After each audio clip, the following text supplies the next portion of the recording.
Dumnezeu să te binecuvinteze, bine ai venit la seara de rugăciune la Biserica Baptistă Speranța. Aș vrea să încep să spun, închideți ușa, închide orice lucru care poate distrage atenția ta ca să fii 100% aici. Poți să păcălești un profesor la școală sau la facultate, dar n-ai cum să-L păcălești pe Dumnezeu și n-ai cum să copiezi și să trișezi când e vorba de legile Universului. Și aș vrea să-ți spun, începând chiar acum, există lucruri care nu le vei avea niciodată dacă nu dai 100% atenția ta. Există un om care se numește Elisei. Își dorea un lucru foarte mult și era foarte greu, dar stăpânul lui Elie a spus: dacă mă vei vedea atunci când voi fi rapid, acest lucru se va face. Dacă nu, nu se va face. Cu alte cuvinte, dacă atenția ta, ochii tăi, nu sunt pe mine când plec, dacă te gândești la altceva, dacă privirea ta este în altă parte, vei trece lângă ceva. Și de multe ori trecem lângă răspunsuri extraordinare, pentru că ceva ne-a distras atenția. De aceea, în această lume, totul este făcut ca să nu mai fim concentrat. Pentru că stăpânul veacului acestuia știe că oameni care au atenția în 7 părți nu vor primi anumite lucruri de la Dumnezeu niciodată, până nu învață să se concentreze, să fie 100% cu atenție unde trebuie, când trebuie. De aceea, închideți ușa, închide ferestrele de pe calculator sau de pe telefonul tău, înainte să începem, te rog, să fii 100% aici. Multitasking, pentru ce facem acum, nu funcționează. Mai bine du, fă altceva. Și când vrei să fii 100%, atunci poți să fii aici 100%. În această seară vom continua să vorbim despre faptul că rugăciunea cu impact, rugăciunea care are rezultate, este o știință. Cu alte cuvinte, nu este rezultatul întâmplării. Și anume, atunci când nu știm ce facem, atunci când jucăm a noroc, jucăm loterie spirituală, cu alte cuvinte, aruncăm anumite cuvinte, facem anumite chestii și anumite lucruri și sperăm că o să fie mai bine. Numesc asta loterie spirituală. Înaintașii noștri nu s-au rugat așa. Există o anumită știință, cu alte cuvinte, există anumite principii, există anumite metodologii, dacă vrei, care trebuie cunoscute ca să ne putem să avem rezultate atunci când ne rugăm. Pentru că Dumnezeu nu este un Dumnezeu de întâmplare. Textul de obicei care citesc, Luca 11, versetul 1, într-o zi Iisus se ruga într-un loc anumit. Nu într-un loc oarecare, într-un loc precis, pentru că Dumnezeu nu este un Dumnezeu de întâmplare, e un Dumnezeu de precizie. Într-un loc precis. De ce zic precis? Pentru că l-a ales. Și pot să zic, s-a rugat și într-o metodă precisă. De aceea avea rezultate. Hai Dumnezeu să ne învețe, să fim ca ucenici. Doamne, învață-ne să ne rugăm. Și în această seară să învățăm mai mult despre știința în spatele rugăciunii, principiile în spatele rugăciunii. Și dacă vrei, cred că ușa ta e închisă, sper, ușa asta e închisă și asta și asta și... Deci la mine e ok, sper la tine este ok și putem începe cu o rugăciune și mă rog să fie un timp binecuvântat pentru tine. Dacă ai 100% aici și nimic nu distrage atenția ta, va fi un timp binecuvântat, garantat. Pentru că vom studia, medita cuvântul lui Dumnezeu. Hai să ne rugăm. Tată Ceresc, mulțumesc pentru această seară, pentru prilejul care îl avem să ne apropiem de cuvântul Tău. Pentru posibilitatea de a ne întâlni și să ne rugăm chiar sub această formă. Pentru că oricum în lumea invizibilă nu există distanțe geografice sau timp. important este unde este inima noastră. Dar mă rog unde este fratele meu, sora mea, inima lui să fie 100% îndreptată către tine. Îndreptată către cuvânt. Și acest timp să fie un timp binecuvântat pentru fiecare dintre noi, atât pentru mine care sunt aici, atât pentru frații mei care fiecare este la casa lui sau la locul de unde urmărește acest timp de rugăciune. Avem nevoie să învățăm să ne rugăm și în această seară mă rog, Tată, să ne înveți, să ne deschizi ochii, minții, inimii și să învățăm să ne rugăm cu impact, cu rezultate. Dăm cuvinte potrivite ca fratele meu, sora mea, să fie zidit, să fie binecuvântat și ceva bun să se întâmple în viața lui în această seară. În numele lui Iisus. Amin. Amin. Dumnezeu nu este un Dumnezeu de întâmplare. Nu există întâmplare la Dumnezeu. E un Dumnezeu de precizie. De aceea nu putem să ne așteptăm să umblăm cu El, să mergem cu El și să fim oameni întâmplări. Oameni care jucăm loteria, care nu știm ce facem. Pentru că facem un lucru, dar nu știm ce rezultate să așteptăm de ceea ce facem. Asta înseamnă loterie. Da? Te-ai dus, ai aruncat sau ai luat un bilet, dar acțiunea care ai făcut nu știi la ce să te aștepți. Și de multe ori ne rugăm așa. Nu știm la ce să ne așteptăm după ce ne-am rugat. Dar oare așa ne învață Scriptura? Nu pentru că zicem sau auzim un lucru tot timpul, înseamnă că este neapărat adevărat. Biblia zice despre diavolul, este mincinos de la întemeiere, de la început. Asta înseamnă de la început. Există minciuni care de la început au fost și sunt și astăzi. Dar nu pentru că au durat mii de ani, minciunile respective au devenit adevăr. Așa că, nu pentru că un mod de a gândi, un mod de a face, se face de mulți ani, de multe secole, înseamnă că este neapărat adevărat. Există minciuni care sunt nu de secole, de mii de ani. Pentru că diavolul e mincinos de mult. Dumnezeu nu este un Dumnezeu întâmplări. Și dacă vrem să avem rezultate în rugăciune, va trebui să scoatem modalitatea asta de a gândi rugăciune. Un fel de loterie spirituală. Te rogi, dar nu știi ce se va întâmpla. Hai să încercăm să ne gândim puțin în felul acesta. Neoprotestanți, neoprotestanți, când anunță Evanghelia,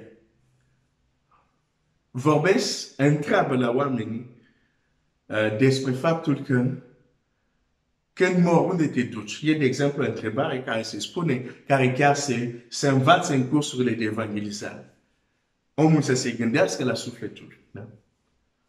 Și la răspunsul pe nu știu, ce spunem la oameni? Le spunem nu.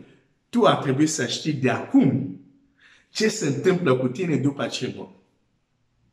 Pentru că mântuirea o primim aici când suntem în viață. Domnul Iisus Hristos îl primim ca Domn și Stăpânitor aici când suntem în viață. Și dacă nu l-ai primit încă pe Domnul Iisus ca Mântuitorul tău, poți să o faci ca în seara asta, e simplu. Doamne Iisuse, te primesc ca Mântuitorul meu. Vino în viața mea și schimbă viața mea. Dacă faci asta în mod sincer, viața ta se schimbă. Deci noi spunem la oameni, nu, tu trebuie să știi. Nu aștepți să mor ca să știi unde o să te duci. Da? Și unii zic, nu avem cum să știm. Așteptăm când murim, va fi o balanță. Zic, nu, noi zicem, nu. Din Scriptură vedem că poți să știi că ești mântuit sau nu. Pentru că mântuirea este în Iisus Hristos. Și oricine îl primește pe El, se întoarce la Dumnezeu și îl primește pe Iisus Hristos, are viață, este mântuit. Nu e așa? De ce zicem așa? Deși unele persoane cu care vorbim merg la biserică, dar îți spun, nu știu dacă ce o să fie cu mine. Nu știu. Și noi zicem, ar trebui să știi. Și de ce zicem asta? Pentru că vedem asta în Scriptură. Ok. E ușor de a spune asta la alții, nu? Dar de ce, de exemplu, când e vorba de rugăciune, avem o altă logică? Dacă mă uit în Scriptură, când mă rog, ar trebui să știu ce se va întâmpla. Rugăciunea nu este o loterie. Este loteria doar din cauza ignoranței noastre. Și o să mă duc în Scriptura, pentru că știu că asta nu e neapărat ce auzi sau ce, și nu este neapărat popular ceea ce spun. Pentru că pune responsabilitate pe noi. Nu pe întâmplare.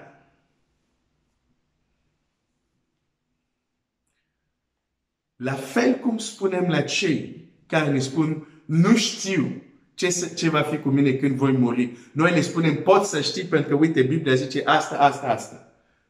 E tot la fel cu rugăciune. Noi putem ști impactul, rezultatul rugăciunilor noastre. Altfel, jucăm loteria spirituală. Ceea ce spun asta pentru a te ajuta. Cine este exemplul nostru? Domnul Iisus. Domnul Iisus nu juca loteria. Când se ruga, știa exact ce se va întâmpla. Când se ruga, știa că rugăciunea lui va avea impact. La fel și primul ucenici. Când se ruga, știau impactul. Ideea, ce vreau să spun, să nu fiu înțeles greșit.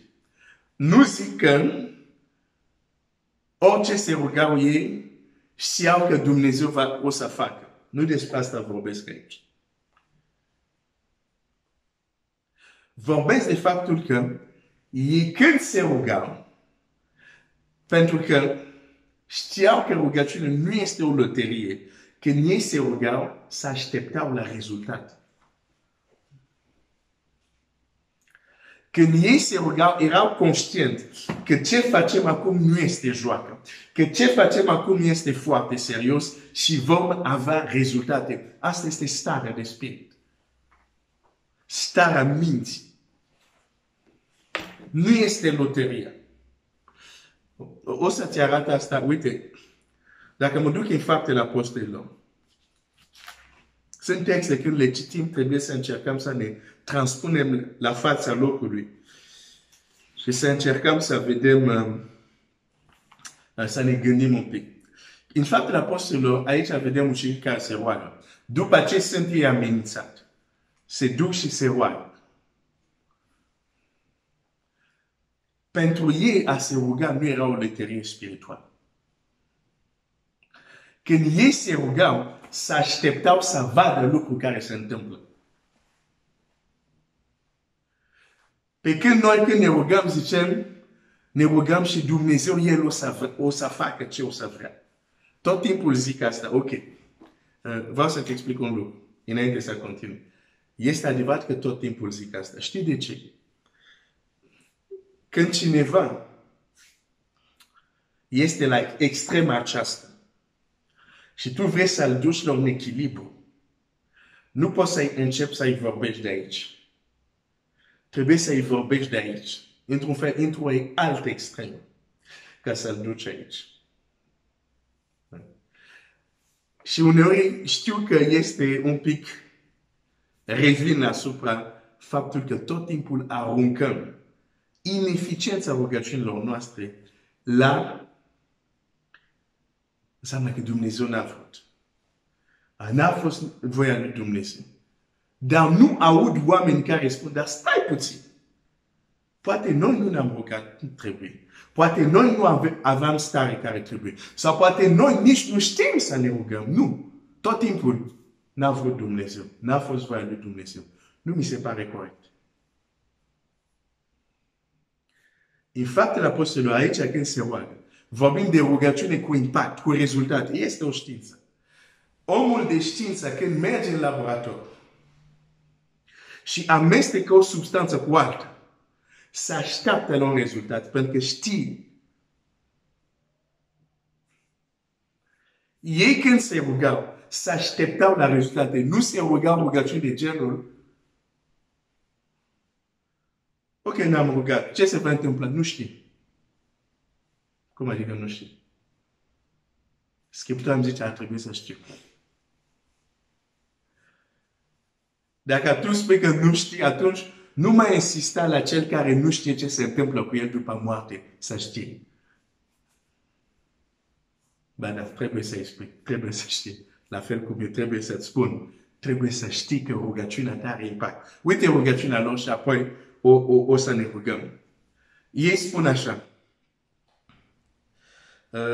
când ei sunt amenințați, faptele apostolilor, și versetul 29, și acum, Doamne, poți să citești toată rugăciunea, dar citesc partea aceasta. Și acum, Doamne, uită-te la amenințările lor, da puterii robilor tăi să vestească cuvântul tău cu toată îndrăzneala. Asta este ceva concret.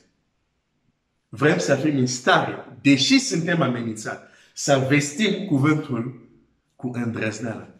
Asta este un rezultat. E ceva concret, ceva foarte concret, care se poate verifica. Aveți frică sau aveți îndrăzneală? Se va vedea. Dar uite mai departe. Și întindeți mâna ca să se facă tămăduiri, minuni și semne prin numele robului tău cel Sfânt Iisus. E scris în Biblia ta. Deci oamenii se pot ruga că Dumnezeu să întinde mâna să se facă tămăduiri și minuni.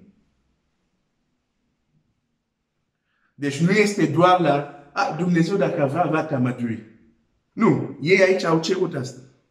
Deci, Doamne, cerem, întindeți mâna să fie tămăduiri, să fie vindecări, să fie minuni. Și de ce se roagă așa? Pentru că ei nu jucau loteria. Ei se rugau așa pentru că se așteptau să se întâmple ceva.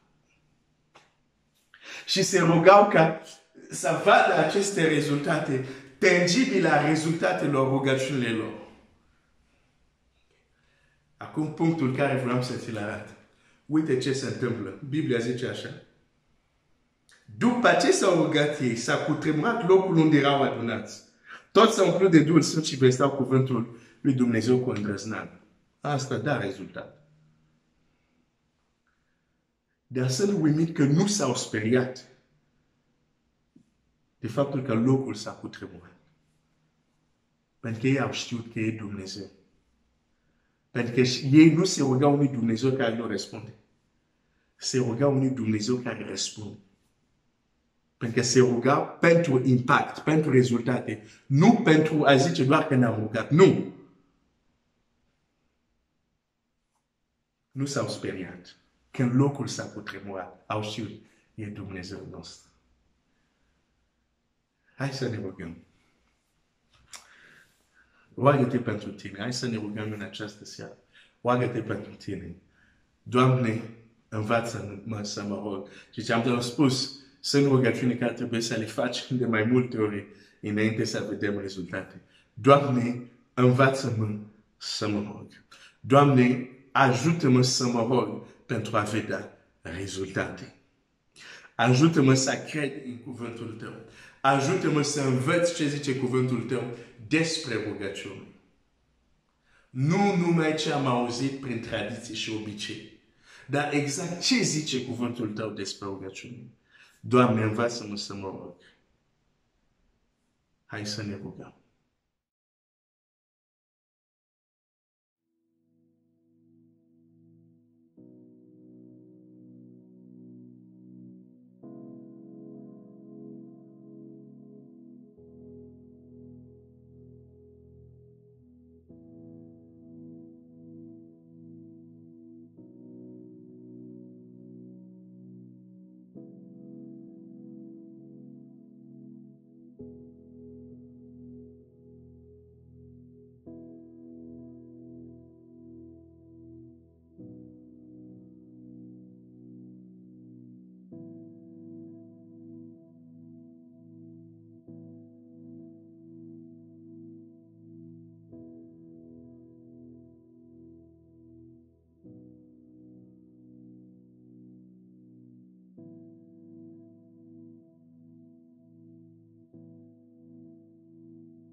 Amin, amin, amin.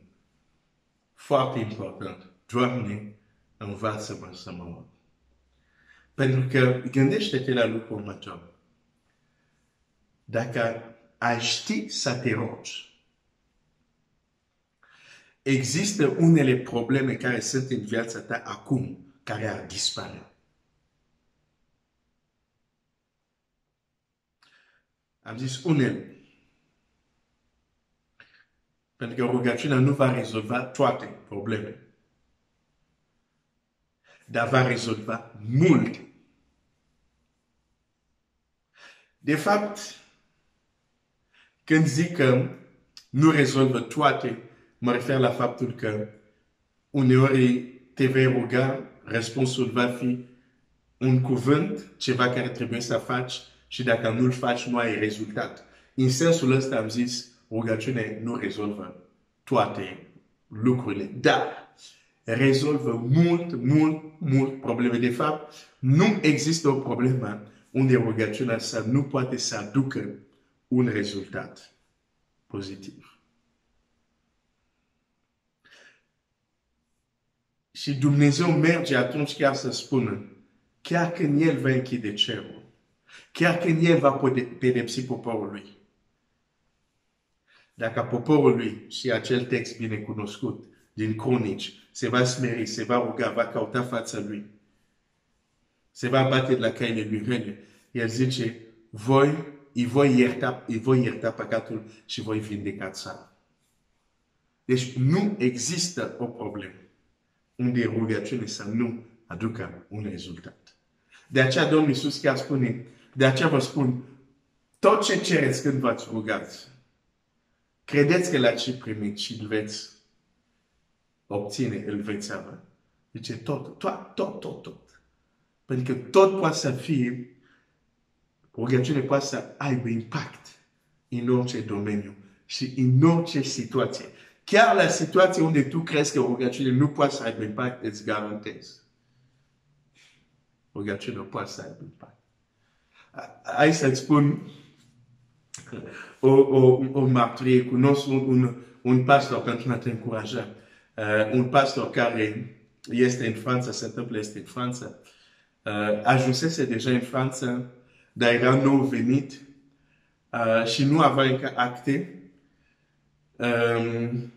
Sau nu se terminase procesul, sau nu mai știu. Dar în fine, ideea este că la un control de identitate este luat, pentru că nu avea actele, de fapt nu avea actele cu el, este luat și este dus la un centru, la o poliție. Da? Și el este acolo, nu avea telefon, nu știa cum să contacteze. De fapt, el a fost invitat de către un alt pastor. Și nu știam cum să dea de celălalt pastor care să explice că, de fapt, el este invitat de biserică și asta sunt actele și totul să fie ok. Dar și era singur acolo. Bine, a fost pus într-o închisoare, dar unde erau mai mulți, un fel de așteptare. Tu ce crezi? Rugăciune poate interveni într-o astfel de situație. Crezi? O să-ți dau două mărturii, apoi o să ne rugăm. Pentru că aș vrea că modul cum vezi rugăciune să se deschidă. Deci el este acolo. Nu are telefon. Într-o stare străină. Și nu știe cum să ia legătura cu celălalt pastor care l-a invitat. A stat acolo în închisoare și a zis, Doamne, trimite aici un frate din biserică sau cineva care cunoaște pastorul respectiv. Trimite-l aici ca să știe celălalt pastor că sunt aici.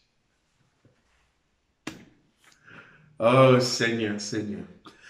Un alt frate, l-am întâlnit pe amândoi, cel care s-a întâmplat. Un alt frate, cu acte în regulă, cum se zice în limba română, se plimba în același zi, control de poliție, avea acte în regulă și totuși este arestat. Și este dus unde? Și a pus în același încapere, așa, cum se zic, de așteptare, închisoare de așteptare, unde era pastor de care ziceam. Și când a intrat, era foarte frustrat, acest frate. Zice, pe cum am toate actele în regulă, cum am ajuns aici?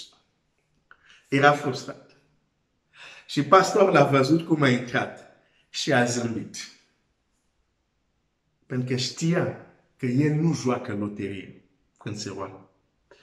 S-a apropiat de fratele respectiv și i-a zis, a venit prin spatele lui și a spus așa, nu te întoarce, dar vreau să-ți spun ceva.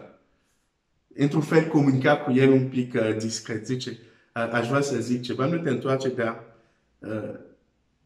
să nu te temi, ai fost adus aici din cauza rugăciunea mea.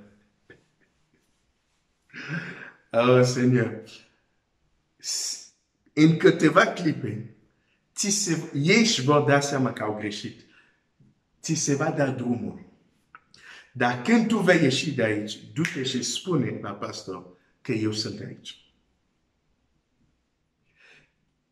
Exact asta s-a întâmplat. După câteva clipe și au dat seama, dar omul ăsta e, nu, e o greșeală. Domnule, poți să te duci, ești liber. Se duce, vorbește cu pastorul și pastorul al doilea care a invitat cel care e în închisoare, vine cu toate actele că este un om care noi l-am invitat așa și au ieșit.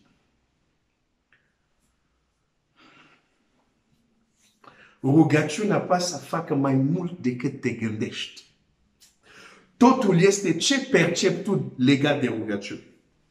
Domnul Iisus într-o zi este invitat, este rugat de către un om să se roage pentru slujitorul lui, acest sutaș roman. Domnul Iisus este gata să meargă un drum ca să vindece. Zice, ok, hai să mergem. Și totuși Domnul Iisus știa, eu nu am nevoie să merg până la tine să vindeci slujitorul tău. De aici poți să-l vindeci. Dar pentru că credința ta este că eu trebuie să vin, mă cobor la nivelul tău, hai să mergem. Așa s-a întâmplat cu oamenii. Doar că cu acest sutaș el a zis nu sunt vrednic să vii tu, dar spune doar un cuvânt și el va fi făcut sănătos. Și Domnul Iisus zice, mare ție credința. Nici în Israel nu am văzut așa ceva. Îmi vine să zic nici în biserică n-am văzut așa ceva. Nu, asta e comentariul meu. Nici în Israel n-am văzut așa ceva. Și apoi zice, du-te, facă-se după credința ta. Omul se duce și celălalt era vindecat. Când până atunci, toată lumea zicea, Doamne, vină, roagă-te. De toată lumea se gândea, Iisus trebuie să ajungă până la mine acasă. Și Domnul Iisus zice, facă-se după credința ta, ok, vin până la tine acasă. Ce vreau să-ți spun? Dacă tu crezi că rugăciune funcționează ca o loterie, continuă să crezi asta. Asta vei trăi, pentru că asta percepi tu despre rugăciune. Sutașul a văzut în Domnul Iisus un om așa de puternic, a zis, nu, tu n-ai nevoie să vii până la mine. Spune doar un cuvânt. Rugăciune poate să facă mai mult decât crezi. Dar nu rugăciunea loterie. Rugăciunea cu impact care respectă anumite principii. Și un principiu foarte de bază este că te rogi ca să ai rezultate. Rugăciunea ta trebuie să producă rezultate. Îți dau o altă mărturie. Și apoi ne rugăm și o să mergem la un text din Scriptură. Asta se întâmplă cu una din surorile mele. Surori. Unele nu vorbesc mult, unele vorbesc mult.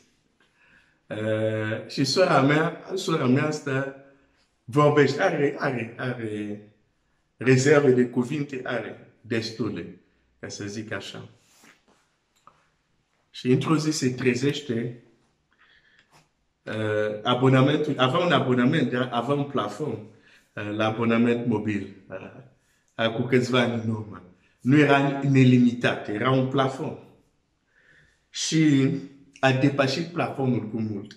Și abonamentul care poate, nu știu, era 50 de euro sau a primit o factură de 800 de euro. Când zic că avea rezerve de cuvinte, nu glumesc. 800 de euro factură. Și apoi s-a ridicat o problemă. Eram amândoi în Franța și mama în Congo, congelatorul ei, care l-avea să strica și trebuia să cumpere unul nou. Și îmi spune, să zic, ok, vorbesc cu sora mea. Și sora mea zice, oh, Doamne, nici nu se roagă, dar în inima ei zice, Doamne, mi-e chiar rușine să mă rog. Să fac ceva. Știu că eu am greșit, am exagerat și este factura aceasta când mă gândesc că mama are nevoie acolo și eu trebuie să dau 800 de euro doar pentru o factură de telefon.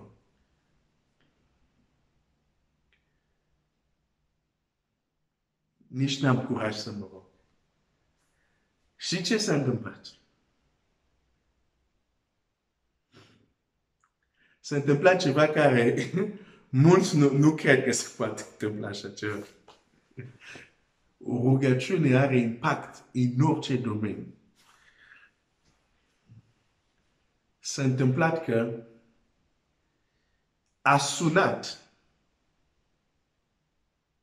pentru că când o factură așa mare, poți negocia de a plati în rate, cum ar fi.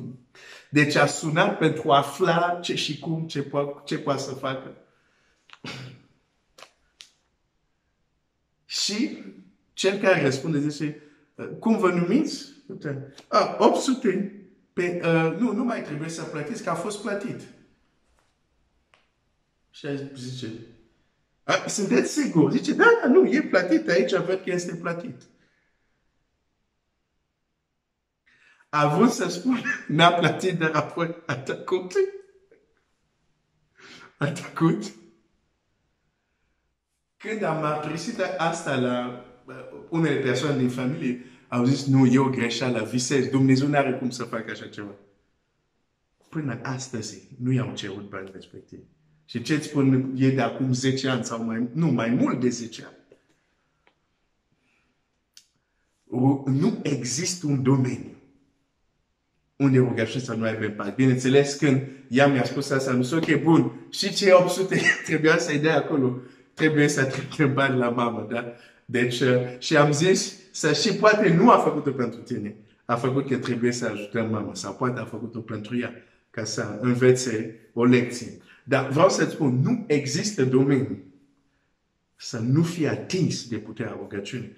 Și o să vedem anumite texte, dar acum hai să ne rugăm. Și nu știu de ce, dacă tot am vorbit de sora mea care acum avea o datorie mare, aș vrea să ne rugăm pentru cei care au datorii. Că Dumnezeu să le ajute să plătească datoriile lor. Acum, când zic asta, tu poate o să spui, nu, de ce să mă rog așa? Eu nu am nicio datorie, sunt un om serios, normal, dar să știi că datorie nu înseamnă doar că datorezi bani cuiva. Există multe feluri de datorii.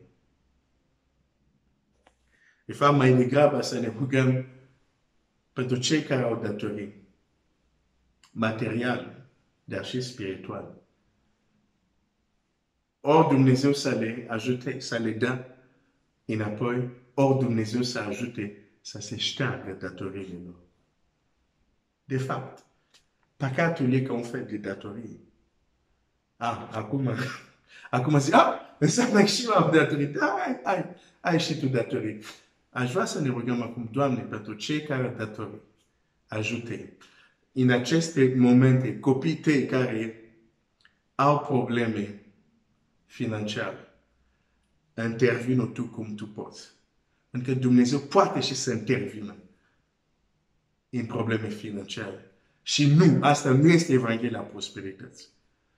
Când Domnul Iisus a trebuit să plătească taxă, puterea lui Dumnezeu a intervenit. Petru, du-te, ia peștele și plătește bani, da? Deci Dumnezeu are grijă de copiii lui și financiar.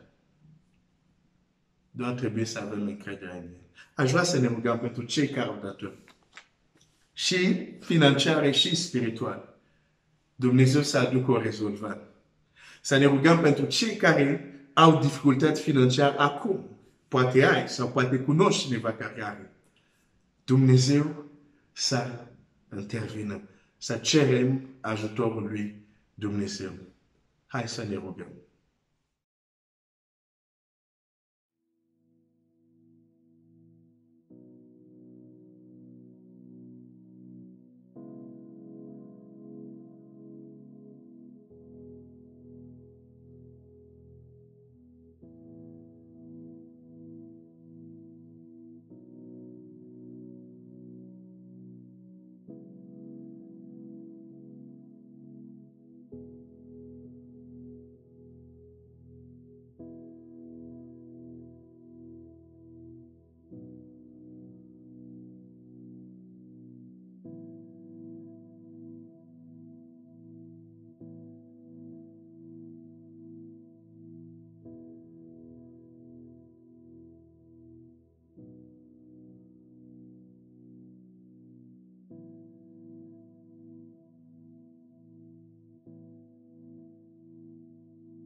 Amin, amin, amin, amin. În cartea Ieremia, astăzi am avut aceste mărturii de împărtășit. De fapt, nici nu am prevăzut, dar așa am avut pe inima să împărtășesc cu tine. În cartea Ieremia citim așa: cheamă-mă și îți voi răspunde. Îți voi vesti lucruri mari, lucruri ascunse pe care nu le cunoști. Cheamă-mă pentru ce? Doar să mă chem? Nu! Cheamă-mă și eu îți voi răspunde. În Marcu 11, Domnul Iisus zice: adevărat vă spun, dacă cineva zice multe lui acestuia, ridică-te și aruncă-te în mare și nu se îndoiește și crede că ce spune se va face, va avea lucru ce. Cu alte cuvinte, deschizi gura pentru a avea rezultate. Nu e vorba de loterie. O problemă este că uneori nici nu știm ce vrem. Dar omul care spune la munte, ridică-te de aici și aruncă-te în mare, arată un om care știe exact ce vrea. Dar am impresia că noi uneori ne rugăm așa: munte, ridică-te. Și muntele zice: și unde să mă duc? Apoi nu știu, du-te unde vrei tu. Și muntele zice: pe nu am cum să mă duc unde vreau. Nu loteria, precizia. Trebuie să fim precizi ca în rugăciunile noastre. Mi-amintesc, nu știu, am mărturit ce seară. Mi-amintesc când mă despartam de un foarte bun prieten. De fapt, cel mai bun prieten care l-am avut. Care l-aveam atunci, la vârsta respectiv. El a terminat liceul un an înainte de mine și trebuia să călătorească, să se ducă într-o altă țară pentru a învăța.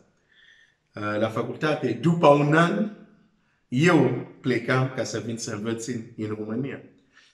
Și nu s-a uit, eram pe scările de unde stăteam acasă la mama, în Brazzaville, în Congo.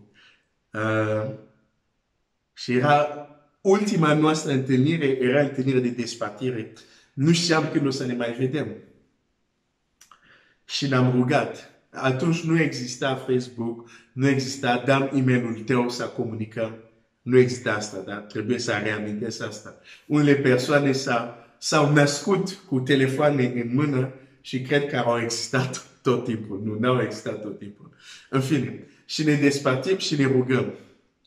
Și mă rog pentru el, dar știu când m-am rugat la sfârșit, am zis, Doamne, să ne paze, să fii cu fiecare și așa mai departe. Dar la sfârșit am zis, și Doamne, dacă nu ne vedem, nu ne mai revedem pe pământ, fă să ne revedem în cer. Dar totuși, Doamne, fă să ne revedem și pe pământ.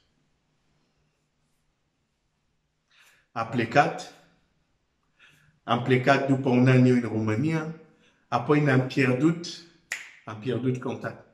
Nu mai știam unde era, nici el nu știam unde era. Că eu din România, după ce am terminat studiile, m-am dus în Franța. După 7 ani, eram acasă.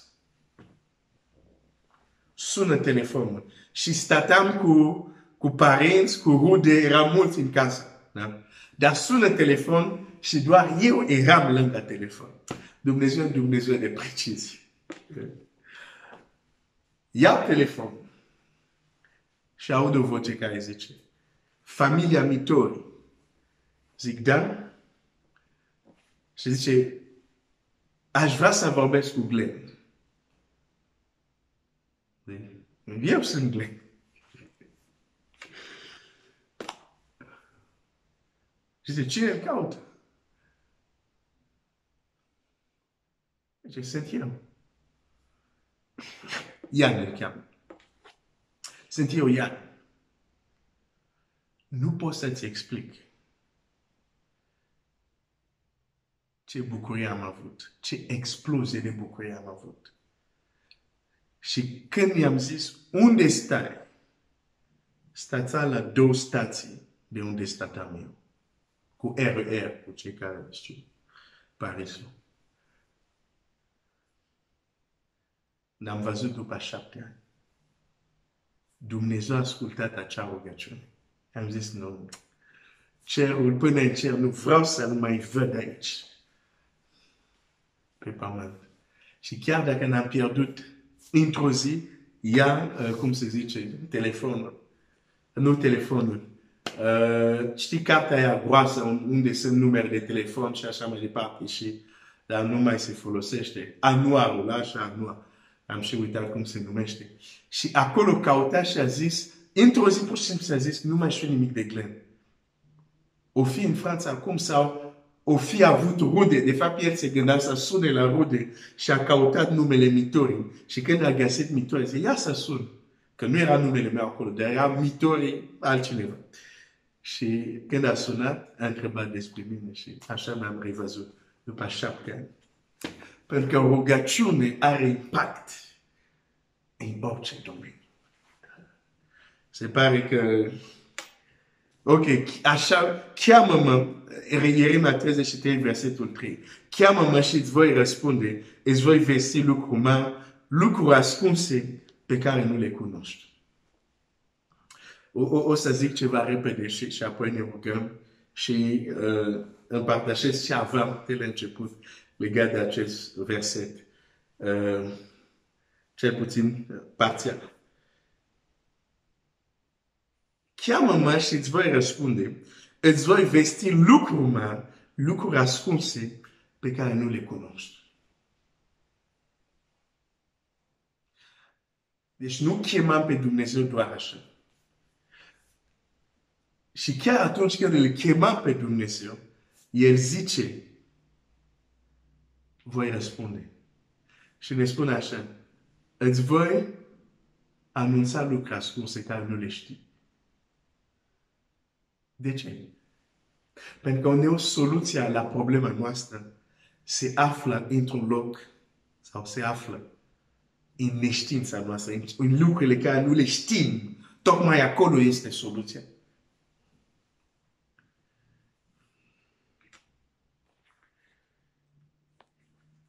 Cheamă-mă și îți voi răspunde. Aș vrea să ne rugăm acum. Să te rogi la Dumnezeu, Doamne. Fiecare din noi să ne rugăm, Doamne, ajută-mă să cred că Tu răspunzi. Dar după o să vedem că cum și de ce uneori nu vedem răspuns chiar atunci când am chemat. Dar e important să credem asta, că El răspunde. Când te rogi, intri în odăița ta, închide ușa și Tatăl tău care este nascuns, care vede nascuns, te va răsplăti. El răspunde. De ce este important să credem din toată inima și mai mult că El răspunde? Pentru că asta ne va împinge să ne rugăm. Nu o să avem nevoie cineva să ne zică roagă-te. Când suntem convins că El răspunde la orice fel de probleme, nimeni nu să spună roagă-te, te vei ruga singur. Ne rugăm puțin pentru că considerăm că problemele care le avem, Dumnezeu nu intervine în așa ceva. E pas ocupat cu alte lucruri intergalactice ca să vină să rezolve o factură de 800 de lei, de 800 de euro a unei fiice de-a lui care vorbește un pic, care are mai multe rezerve de cuvinte. Nu face așa ceva. E preocupat doar cu cala lactei și alte lucruri. Nu. Dumnezeu răspunde. Dar nu credem asta. Hai să te rogi, hai să vă rog, Doamne, ajută-mă să crezi că Tu răspunzi. Tu răspunzi. Chiar poate până acum n-am văzut așa multe răspuns, dar să cred ce spune cuvântul Tău. Un motiv pentru care n-ai văzut așa mult răspuns este poate că în loc să te rogi, ai făcut un pic de loterie spirituală. Și nu este vina ta. Până nu învățăm, nu știm. Dar avem cuvântul pentru a ne învăța. Că nu e vorba de loterie. El răspunde. Hai să ne rugăm, Doamne, ajută-mă să cred că Tu răspunzi. Tu răspunzi. Așa zice cuvântul Tău. Asta vreau să cred. Nu doar să spun, nu doar să gândesc, dar să fie o realitate. Chiar să cred că Tu răspunzi. Ți-am dat mărturia acestui pastor. El este în închisoare, dar crede că Dumnezeu răspunde. Dar nu zice, vezi, nu zice, Doamne, scoate-mă de aici. Nu. E precis. Doamne, trimite un frate aici, care îl cunoaște pe cutare. Ok. Bun, tu, hai, du-te acolo. Pentru că știa că Dumnezeu răspunde. Acum, știu că la început nu se experimentezi neapărat la început astfel de rezultat. Sau poate vei experimenta. Până la urmă, ce zice Domnul Iisus? Facă să se după credința ta. Hai să ne rugăm acum. Doamne, ajută-mă să cred că Tu răspunzi, indiferent de problema mea. Și chiar poți să-i spui problemele care le ai Tu acum. Doamne, ajută-mă să cred că Tu răspunzi pentru problema asta. Ajută-mă să cred că Tu răspunzi pentru problema asta. Ajută-mă să crezi că Tu intervii și în problema asta. Ajută-mă să crezi că Ție îți pasă și de situația asta. Și nu numai că îți pasă, dar intervii. haisale oga.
Amin, amin, amin. Dumnezeu intervine în orice situație, în orice domeniu din viața noastră. Să nu mai limităm pe Dumnezeu. Dacă Dumnezeu este Tatăl nostru, Domnul Iisus zice, când vă rugați, spuneți, Tatăl nostru, care este în cer. În mod normal, un copil poate să vină cu orice problemă la tatălui.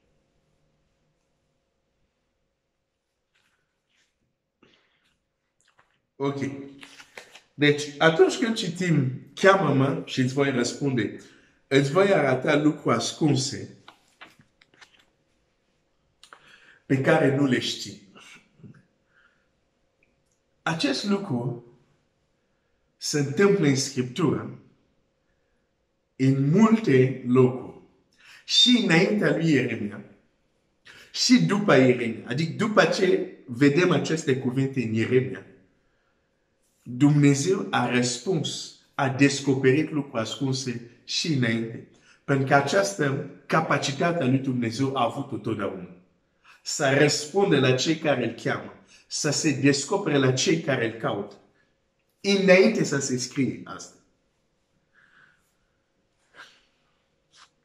Înainte să se scrie în Scriptura scris de atunci, că Dumnezeu aduce, poate învia morți, dar nu morți de la învierea morților, cum credea sora lui Lazar. Da, știu că o să învie la învierea morților. Nu, să învie morți.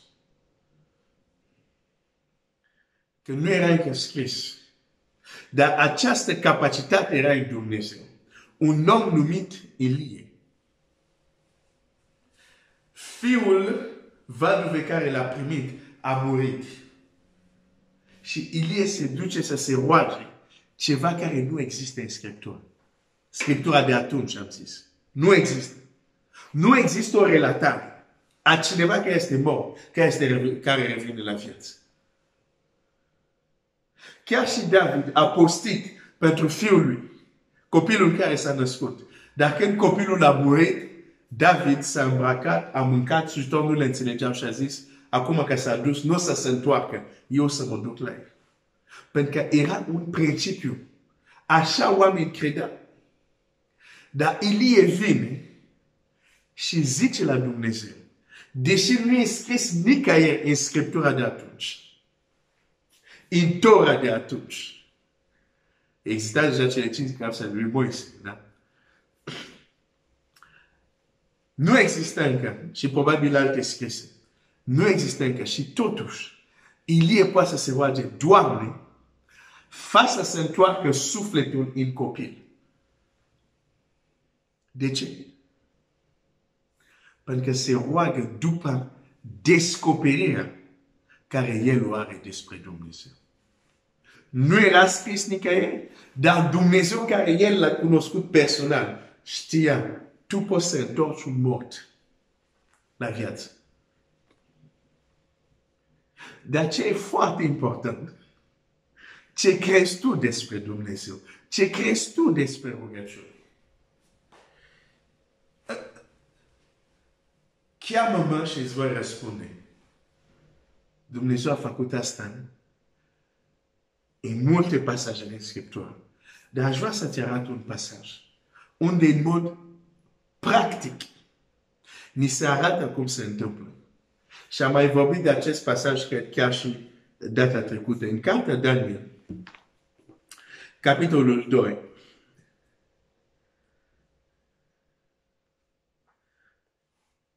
versetul 16. Și Daniel s-a dus la împărat și l-a rugat să-i dea vreme ca să se dea împăratul tălcuirea. Apoi Daniel s-a dus în casa lui și a spus despre lucrul acesta tovarășilor săi Anania, Mișael și Azaria, rugându-i să ceară îndurare Dumnezeu cerurilor. Nu era încă scris, apropiați-vă de tronul Harului ca să capătați îndurare, să fii ajutați la vremea de viață. Nu era încă scris asta. Dar descoperirea care Daniel o avea știa că avem nevoie de îndurarea lui Dumnezeu. Ok. Rugându-se să ceară îndurarea Dumnezeu cerurilor pentru această taină, ca să nu piară Daniel și tovarașii săi odată cu ceilalți înțelepți ai Babilonului. Vezi, când Daniel, nu numai, asta am zis și data trecută, nu numai că Daniel merge la împărat și zice, dăm vreme. Cel care cere vreme știe ce trebuie făcut. Cel care nu știe ce trebuie făcut, nu face nimic cu timpul care dai. Și, de exemplu, la școală aveți examen și timpul s-a sfârșit. Cel care știe să rezolve o problemă, dar n-a apucat, dacă îi dai încă 10 minute, încă o jumătate de oră, știe ce să facă cu ele. Cel care nu știe, chiar înainte să se termine teza, se plictisea deja, pentru că nu știa ce să facă. Apropo,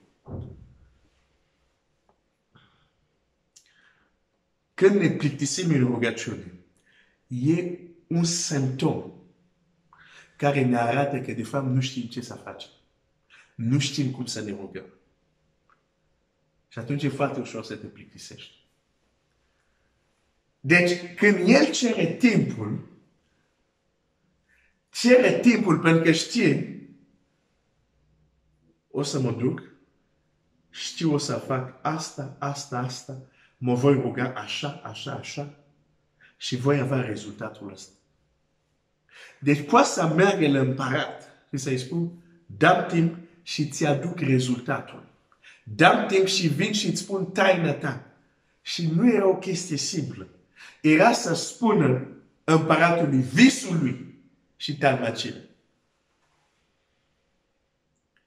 Și merge și cere timp. Pentru ce cere timpul respectiv? Cere timpul pentru a se ruga. Zice regele, problema ta se poate rezolva, dar am nevoie de timp pentru a mă ruga.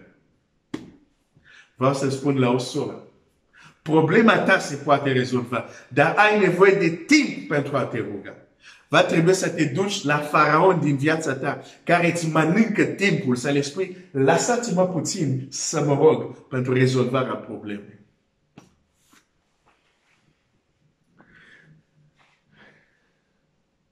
Deci știa că mă voi ruga și voi primi taina. Nu merge la împărat și spune, împărat, dăm timp și poate, probabil, nădăjduiesc, sper, nu. Ce citesc aici? Hai să văd.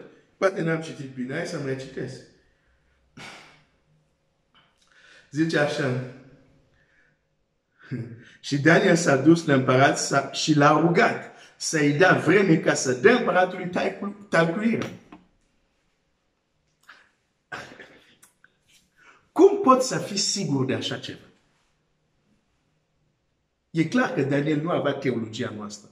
Cum poți să fii sigur că Dumnezeu o să-ți descopere ce a visat unul? Dacă nu știi anumite lucruri, că eu știu cum mă voi apropia de Dumnezeu ca să am răspunsul. Cheamă-mă și îți voi răspunde. Și aici la Daniel învățam un lucru. Ziceam că rugăciune cu impact este o știință. Și de ce zic că este o știință? Adică respectă anumite legi, anumite reguli. Una este cum te apropii de rugăciune. Te apropii ca loterie, vei avea rezultatul unei loterii. Te apropii ca ceva sigur, vei avea alte rezultate. Un lucru care învățăm mai despre rugăciune. Dacă vrei să te rogi eficient, învață lucrul acesta. Rugăciune va cere din timpul tău.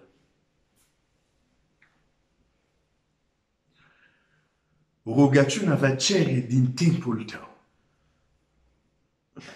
Da, Daniel a chemat, da, Dumnezeu a răspuns, dar Daniel a trebuit să aibă timp și să pună un timp deoparte pentru a se ruga, pentru a cauta pe Dumnezeu.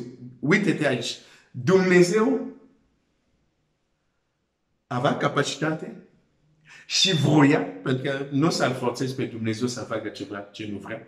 Deci vroia să descopere, da, lui Daniel, dar până Daniel nu a pus un timp deoparte pentru a se ruga, n-a primit. Sunt lucruri care nu vei primi, deși Dumnezeu vrea să ți le dea, dar nu le vei primi până nu pui un timp deoparte pentru rugăciune. Până nu te duci la faraonii care îți mănâncă timpul, care îți fac să-ți pierzi timpul, zic, nu, am nevoie de timp pentru această problemă, pentru această situație. Și se roagă. Nu numai că se roagă, când merge, se întâlnește cu tovarașii săi, înțelege anumite principii și spune la tovarașii săi, rugați-vă împreună cu mine, dar le dă anumite directive. Din nou mă arată aici că știa anumite lucruri. Asta nu este rugăciune loterie. Este rugăciune, știu ce fac. Că ce fac va avea un rezultat. Și spune la tovarașii săi, zice, le spune așa, să cereți îndurare lui Dumnezeu. Știi? Oh, Seigneur. Daniel era un om foarte înțelept. Zice, rugați-vă. Zice, și cereți îndurare. Pentru această taină, ca să nu piară Daniel și tovarașii lui odată cu înțelept Babilonului. Sunt mai multe elemente aici. Să cerem îndurare, ca să cunoaștem taină, ca să nu pierim. Și atunci cerem îndurarea lui Dumnezeu ca să nu pierim. Avem nevoie de îndurarea lui. Vezi, Daniel nu se roagă direct pentru taină. Noi, de multe ori, ne rugăm direct pentru problema noastră. Dar Daniel nu se roagă direct pentru taină, pentru că înțelege cum funcționează lucrurile spirituale. Mai întâi cere îndurare. Pentru că știe, deși nu era încă scris evrei, apropiați-vă, hai să-l găsesc, să mai citesc acest text în această seară, dacă îl găsesc. Nu era încă scris, apropiați-vă de scaunul, nu mai știu exact cum spune, de asta prefer să-l găsesc. Evrei 4 cu 16, să ne apropiem dar cu deplină încredere. Da? Deplină încredere. De scaun harului, ca să capătăm îndurare și să găsim har, pentru că să fim ajutați la vreme de nevoie. Daniel știa, am o nevoie. Am nevoie de ajutor. Dar înainte de ajutor, am nevoie de îndurare.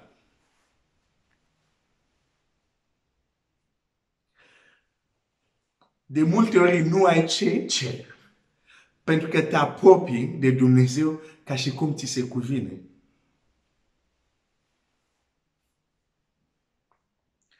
Chiar Biblia zice, nu aveți pentru că nu știți cum să cereți.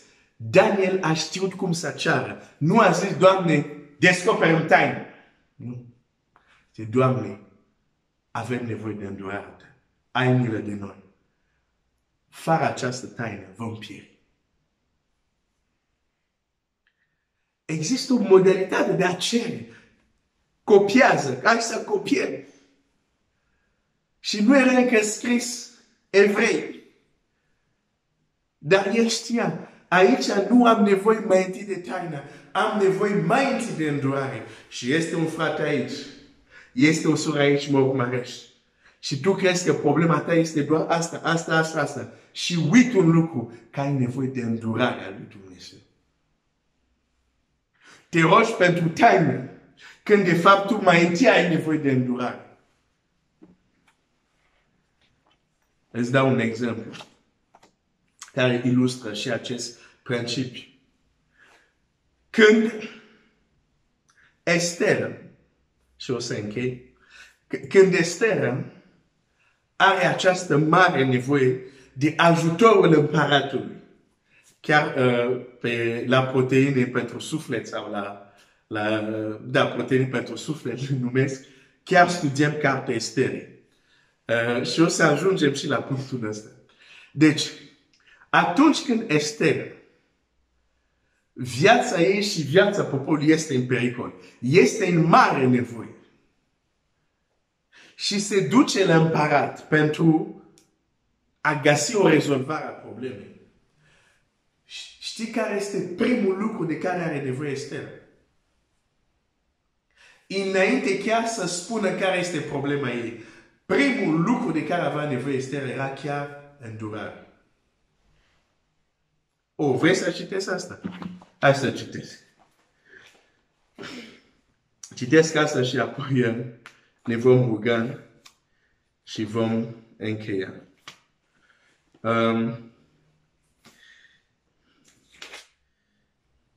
Ok. Biblia zice așa. Hai să citesc. Așa. Estera 4, versetul 11 citesc. Toți slujitorii împăratului și poporul din ținuturile împăratului știu că este o lege care pedepsește cu moartea pe oricine, fie bărbat, fie femeie, care intră la împărat în curtea dinăuntru, fără să fie chemat. Numai acela scapă cu viața, căruia îi întinde împăratul toiagul lui împăratesc de aur. Și eu n-am fost chemat la împărat de 30 de zile. Cu alte cuvinte, când intrai la împărat și nu erai chemat, trebuia să fii pedepsit cu moartea. Dar dacă găsai îndurare în ochii împăratului, el facea un singur gest. Întindea toiagul de aur ca să ai găsit îndurare. Trebuia să mor, dar ai găsit îndurare. Și când citim mai departe, citim așa, la capitolul 5, Biblia zice așa. A treia zi, capitolul 5, versetul 1, a treia zi Estera s-a îmbrăcat cu hainele împăratești și a venit în curtea dinăuntru acasă împăratului, înainte acasă împăratului. Împăratul ședea pe scaunul lui împăratesc în casa împăratească, în fața ușii casei. Când a văzut împăratul pe împărateasă Ester, în picioare în curte, ea a capătat trecere înaintea lui. A capătat îndurare înaintea lui. Și împăratul a întins Ester, toiagul împăratesc pe care îl ținea în mână. Ester s-a apropiat, s-a atins vârful toiagului, împăratul i-a zis: ce ai tu, împărăteasă Ester? Și ce cer? Chiar dacă ai cere jumate din împărăție, îți voi da. Deci, înainte să poată cere chiar ce este problema ei, ea avea nevoie de îndurare. Ca să scape cu viață. Și Daniel la fel zice: rugați-vă pentru îndurare, pentru această taină, ca să nu muri. Evrei ne învață: apropiați-vă cu încredere, ca să căpătați ce? Îndurare. Ca să fiți ajutați la vremea de nevoie. Pentru că fără îndurare,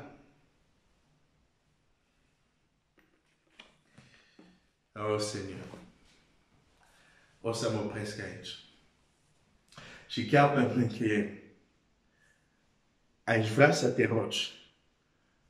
O să fie un timp acum să te rogi pentru tine și apoi revin doar ca să închei cu rugăciune. Aș vrea să te rogi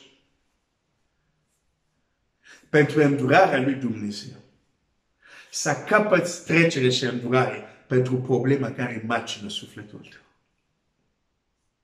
Să ceri îndurare din partea lui Dumnezeu. Și El să-ți aducă răspunsul dacă e vorba de o taină. El să-ți aducă răspunsul dacă e vorba de o problemă, nu știu, de sănătate, o problemă, o împrejurare, nu știu, dar cere îndurare din partea lui Dumnezeu. Hai să ne rugăm.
Dumnezeu să te binecuvinteze. Am ajuns la sfârșitul acestui timp de rugăciune, dar nu te împiedică. Dacă un cuvânt ai atins, dacă Dumnezeu te-a cercetat, dacă Dumnezeu ți-a vorbit, chiar când se termină acest timp, poți să te duci în odăița ta și să continui să te rogi. Doamne, ai milă de mine. Doamne, am nevoie de îndurarea ta. Să continui. Să cer. Și vedem aici mai cite un cuvânt și încheiem. Zice, rugându-i să ceară îndurare Dumnezeu cerurilor pentru această taină, ca să nu piară Daniel și tovarășii săi odată cu ceilalți înțelepți ai Babilonului. Deci vin parcă cer la Dumnezeu, dar cu o atitudine de genul, suntem pierduți dacă tu nu intervii. Noi de multe ori, știi cum ne rugăm? Doamne, am 5 opțiuni, dar tu ești una printre ele. Doamne, îți prezint și eu problema aceasta, lucrează tu cum crezi, amin. Și crezi că Dumnezeu cerului va răspunde la asta? Bine, dacă ești nu întors la Dumnezeu și ești încă la primii pași, da. Dar când trece timpul, nu mai răspunde la astfel de rugăciuni. Ei când vin și se roagă, nu se roagă, avem 5 opțiuni, dar una ești tu. Nu. Când ei se duc, îl imploră pe Dumnezeu. Ai milă de noi. Avem nevoie de îndurarea ta. Nu avem o altă cale. Un alt principiu în rugăciune. Oare te rogi ca și cum Dumnezeu e singură ta cale de scapare și vii cu încredere că El va răspunde? Sau vii și spui, pune în mâna ta, fă ce vrei. Cu atitudine de genul, pe oricum am câteva alte opțiuni, joc loteria, văd ce merge și ce nu merge. Nu. O, Dumnezeu să ne ajute să știm cum să ne apropiem, cum să cerem îndurare. Și atunci o să vezi, anumite lucruri se vor mișca, se vor schimba și abia aștept mărturii să împărtășesc. Eu am împărtășit mărturii cu tine această seară. Aștept și tu să-mi trimiți mărturii. Poți să trimiți mărturii, nu știu, nu știu, jos la comentarii sau chiar pe e-mail pe site-ul Bisericii Speranța BB. Găsești e-mailul pe site-ul Bisericii Speranța și scrie acolo mărturii. O mărturie și o să citim mărturia ta, o să ne bucurăm. Ok, am ajuns la sfârșitul întâlnirii noastre. Dumnezeu să te binecuvinteze, continuă să te rogi și continuă să te rogi pentru mine. Dumnezeu să-mi dea putere, protecție, inspirație și să pot face ceea ce m-ai chemat să fac. Încheiem, hai să ne rugăm. Tatăl nostru, Dumnezeu nostru, mulțumim pentru că tu răspunzi la rugăciune. Dar de multe ori nu punem timp. De multe ori nu știm să cerem îndurare. Nu știm cum să ne rugăm, de aceea învață-ne să ne rugăm. În această seară, ceea ce am învățat, ajută-ne să căutăm, să aplicăm asta chiar în seara asta. Să aplicăm ceva ce am învățat. Să aplice ceva sora mea, fratele meu, chiar în această seară. O rugăciune unde cere îndurarea ta. O rugăciune unde te imploră. O rugăciune unde se roagă și ești tu singură scapare și singura soluție. O rugăciune care crede că va avea rezultate. Pentru că tu ai spus, cheamă-mă și voi răspunde. Tată, mă rog pentru fratele meu, sora mea, binecuvântează viața lui, casa lui, ceea ce lucrează. Și mă rog, ceva bun, ceva extraordinar, ceva, o binecuvântare să se întâmple în viața lui, în viața ei, timp ei se roagă și te caută. Mulțumesc, Tată, în numele lui Iisus. Amen. Am ajuns la sfârșit. Dumnezeu să te binecuvinteze. Nu să mai zic biserica e liberă, sau poate pot să spun, dar nu mai sunt în sala mare, dar hai să zic totuși, biserica e liberă. Dumnezeu să binecuvinteze.